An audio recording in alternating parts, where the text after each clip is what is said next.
Hello everyone, welcome back to my channel.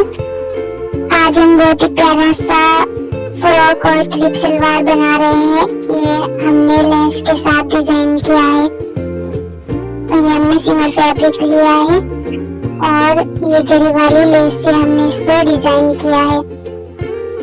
इसका हमने नेक अंगरखा बनाया है और ये बनने के बाद बहुत ही प्यारा लग रहा है।